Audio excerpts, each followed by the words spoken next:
السلام علیکم ورحمۃ اللہ وبرکاتہ۔ ایک اور سوال ذہن میں آتا ہے اور لوگوں نے پاس میں پوچھا بھی ہے کہ ایک مسلمان کا لائف میں ایٹیٹیوڈ کیسا ہونا چاہیے۔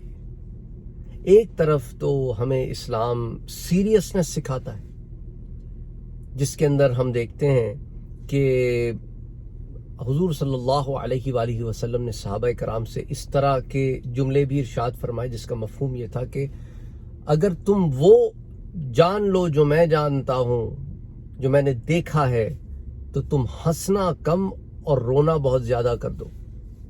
اور دوسری طرف ہم حضور صلی اللہ علیہ وآلہ وسلم کی پرسنالٹی کو شمائل الترمذی وغیرہ میں اور دیگر کتب میں اس طرح پاتے ہیں کہ آپ بہت حشاش بشاش طبیعت کے حامل ہیں، اور قرآن کریم نے بھی آپ کو رحمت للعالمین کہا ہے کہ آپ تمام جہانوں کے لیے رحمت ہیں۔ تو اب یہ دونوں چیزوں کو ایک ایکویشن میں کیسے فٹ کریں کہ رحمت للعالمین کی بھی ایکویشن میں آ جائے بات اور یہ بات بھی آ جائے جو صحابہ سے کہا۔ دیکھیں، یہ حضور اکرم صلی اللہ علیہ وآلہ وسلم نے سوچنے کا ایک ڈھنگ ہمیں سکھایا ہے، اس پہلی بات سے جو صحابہ کرام سے کہا کہ جو میں نے دیکھا ہے اگر تم دیکھ لو تو رونا زیادہ اور ہنسنا کم کر دو۔ یہ فلسفی ہے، یہ ایک تھاٹ پروسیس ہے، ایک سوچنے کا ڈھنگ ہے جو آپ نے امت کو دیا ہے کہ تمہیں چیزوں کو سیریسلی لینا ہوگا۔ تم کفار کی طرح ہنسی کھیل میں نہیں اڑا سکتے۔ تم یہاں پہ لائبہ کے لیے نہیں آئے ہو کہ ہنسو کھیلو کودو، اس لیے نہیں آئے ہو تم یہاں پر۔ تمہارا اس دنیا میں آنے کا ایک مقصد ہے، اپنے مقصد کو سمجھو، اس کو پہچانو۔ تمہیں صرف یوں ہی نہیں تخلیق کر دیا اللہ تعالیٰ نے۔ آدم علیہ السلام کا واقعہ بار بار قرآن کریم میں جو بتایا گیا ہے اس کا کوئی تو وجہ ہوگی نا، کہ انی جاعل فی الارض خلیفہ، کہ میں زمین میں خلیفہ بھیجنے والا ہوں، تو یہ خلیفہ کا کوئی کام بھی تو ہوگا۔ ایسی کیا ذمہ داری تھی کہ پہاڑوں نے بھی لینے سے انکار کر دیا، اور اگر لے لیتے تو پھٹ پڑتے، لیکن اس کو یہ ناتواں اٹھا لایا۔ تو جب یہ ناتواں اسے اٹھا لایا تو اس کی کوئی ذمہ داری تو ہوگی۔ اگر اس ذمہ داری پر نظر کرو تو رونا زیادہ کر دو، ہنسنا کم کر دو۔ کیا مطلب کہ تم فوکس ہو جاؤ گے، سیریس ہو جاؤ گے لائف میں، کہ دنیا کوئی کھیل نہیں ہے۔ یہ چھوٹی چھوٹی غلطیاں، ان کو چھوٹا نہ سمجھنا۔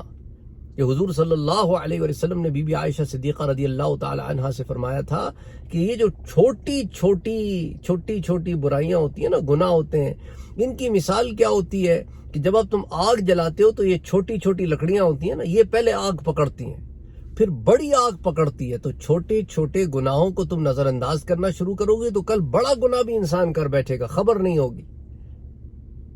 اس لیے حضور صلی اللہ علیہ وآلہ وسلم نے ان سے فرمایا کہ اس سیریسنس آف لائف کے اوپر کانسنٹریٹ کرو، کہ تم یہاں پر ایک مقصد کے تحت آئے ہو، تمہارا ایک پرپز ہے، تمہارا ایک مقصد ہے، اس کے اوپر اپنی نظر رکھو، آخرت پر نظر رکھو، ٹارگٹ کے اوپر، گول پر نظر رکھو، وہاں سے نہ اپنی نظر کو ہٹا دینا۔ جنت، جہنم، قبر کا معاملہ، قیامت کا معاملہ، یہ بڑے سیریس میٹرز ہیں۔ Don't take them lightly. They're not small things. یہ تو آر یا پار والے معاملات ہیں۔ اس لیے قیامت کے دن لوگ ایسی حیرانی پریشانی کے عالم میں کھڑے ہوں گے حتیٰ کہ انہیں ان کا اعمال نامہ دے دیا جائے گا، یا وہ لوگ ہوں گے جنہیں کہا جائے گا کہ اٹھو اور چل پڑو جنتوں کی طرف، تمہارے رب کی طرف سے فرمان ہو گیا ہے۔ لا خوف علیکم لا خوف علیہم ولا هم يحزنون والے لوگ ہیں یہ، کہ ان کے اوپر کوئی غم نہیں ہے، کوئی خوف نہیں ہے۔ یہ اٹھیں گے اور چل پڑیں گے، بغیر حساب کے چل پڑیں گے۔ اور شفاعت کر کے کتنے لوگ چلے جائیں گے، کتنے لوگ حساب کے بعد چلے جائیں گے، کتنے لوگ شفاعت سے جہنم سے نکال کے چلے جائیں گے اپنی ٹائم پورا کر کے۔ مراحل ہے نا، لیکن یہ بڑا سیریس میٹر ہے۔ آج ہم اور آپ بیٹھے بات کر رہے ہیں، کل خبر کیا کس کو کون ہے کون نہیں ہے، پھر ختم ہوگی بات یہاں کی، تو پھر اگلے معاملہ شروع ہو گیا۔ اس لیے کہ حضرت عثمان رضی اللہ تعالیٰ عنہ قبر پہ گزرتے تو روتے، تو لوگ پوچھتے کہ آپ اتنا، تو ہم نے آپ کو مسائل جب بیان فرماتے ہیں اور دوسرے معاملات ہوتے ہیں اس میں تو آپ پہ یہ کیفیت نہیں دیکھی جو قبر کو آپ دیکھ کر رو پڑتے ہیں کہ بھائی یہی تو پہلا معاملہ ہے، یہی تو پہلا معاملہ ہے، اس لیے پار تو آگے کے معاملے پار، یا پھنس گئے تو آگے بھی پھنس گئے۔ تو اس لیے یہ بتایا کہ تمہاری اپنے اوپر نظر ایسی ہونی چاہیے کہ سیریس، نفس پر قابو، گناہوں سے بچنے کی حتی الامکان کوشش کر بیٹھو تو اللہ سے توبہ کرو، توبہ استغفار کا معاملہ اختیار کرو، اس سے معافی مانگو۔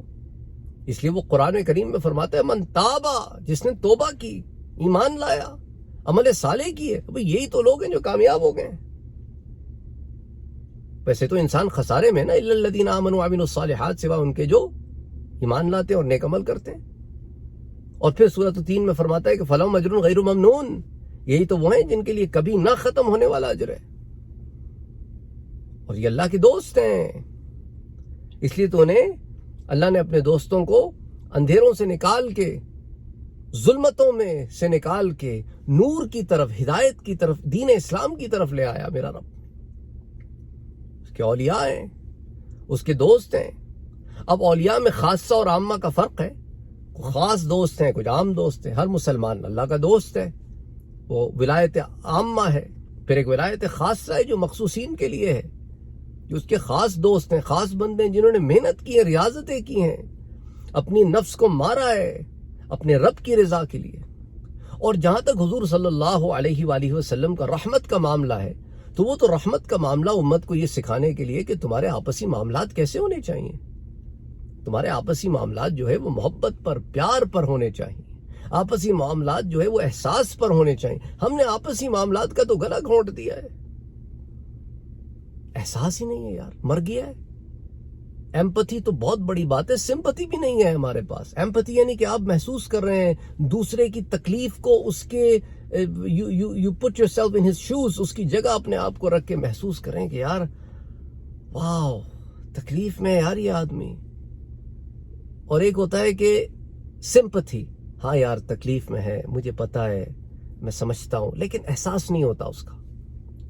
ہم تو اس سے سمپتھی سے بھی گئے گزرے، ارے یار اس کو تکلیف ہوئی ہے، who cares، مجھے تو نہیں ہوئی نا۔ یہ ایٹیٹیوڈ ہو گیا لوگوں کا، اپنا اپنا نفس پرستی کا عالم اتنا بڑھ گیا ہے جس کی کوئی حد نہیں۔ دل سخت ہو گئے ہیں، دل سخت ہو گئے، نکتہ چینیاں بڑھ گئی ہیں، ظاہر داریاں بڑھ گئی ہیں، ظاہر داریوں کے اوپر تعلقات ہوتے ہیں۔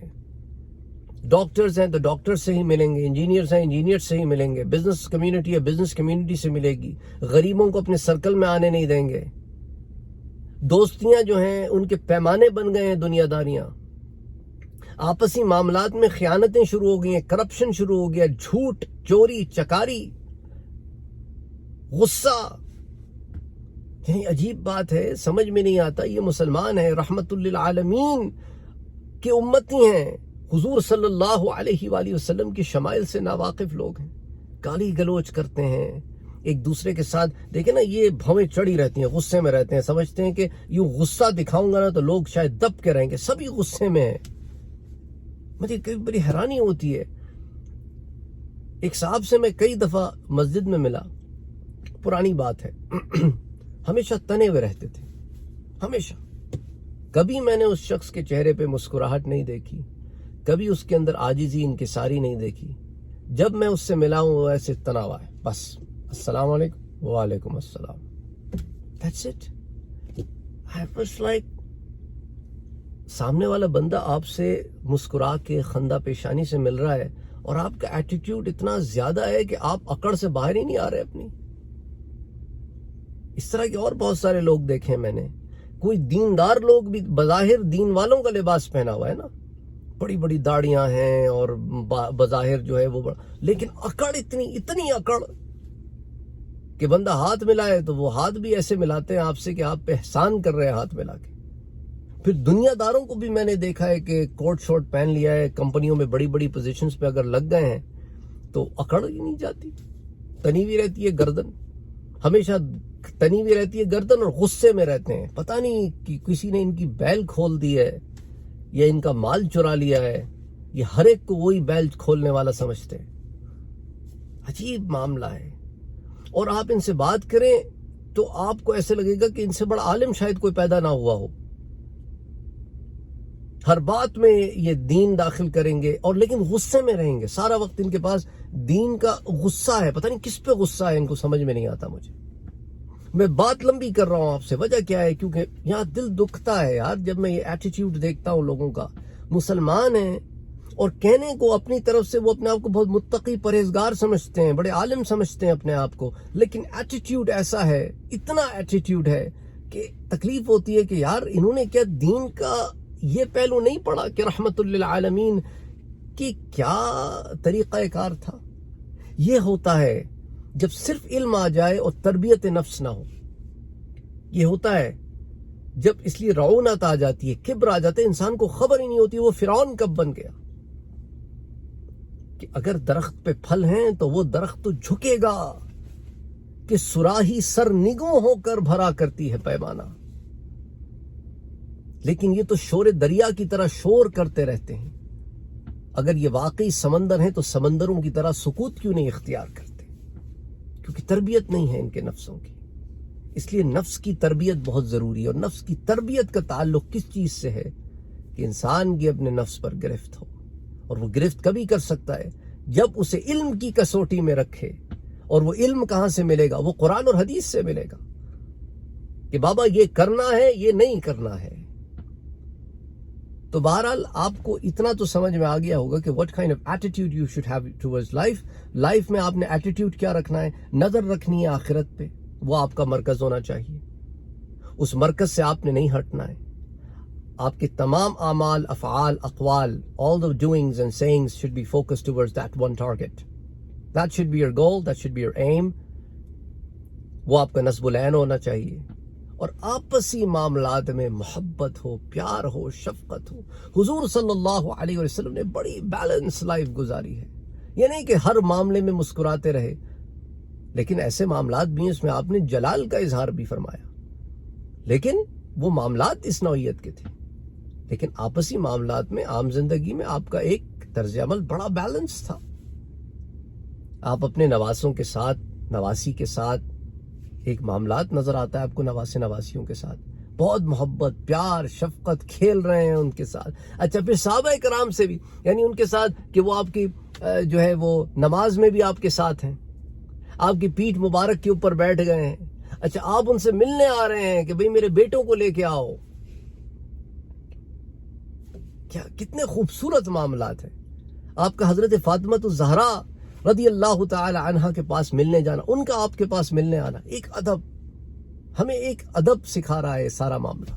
آپ کا ازواج مطہرات کے ساتھ معاملہ، آپ کا سسرالیوں کے ساتھ معاملہ، آپ کا دوست احباب جو ہوتے ہیں، جیسے مثال کے جو صحابہ کرام ہیں ان میں سے جو آپ کے وزراء ہیں، سیدنا ابو بکر، سیدنا عمر رضی اللہ تعالیٰ ان کے ساتھ معاملہ، مولا علی رضی اللہ تعالیٰ عنہ کے ساتھ معاملہ، سیدنا عثمان غنی رضی اللہ تعالیٰ عنہ کے ساتھ معاملہ کہ داماد کے ساتھ کیا معاملہ ہے.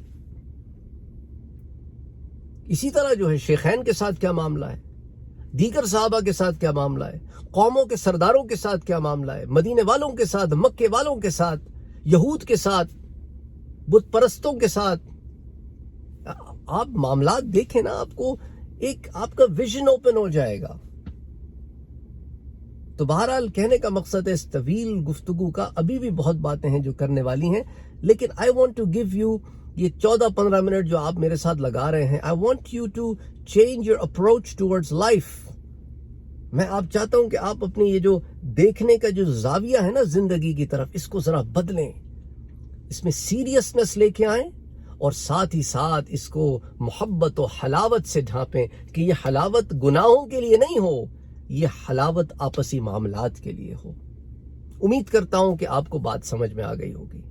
اپنا اور اپنوں کا بہت خیال رکھیے گا، مجھے دعاؤں میں یاد رکھیے گا. آپ میں سے کچھ لوگوں نے مختلف دروس کے بارے میں ریکویسٹ کر رکھی ہے کافی دنوں سے.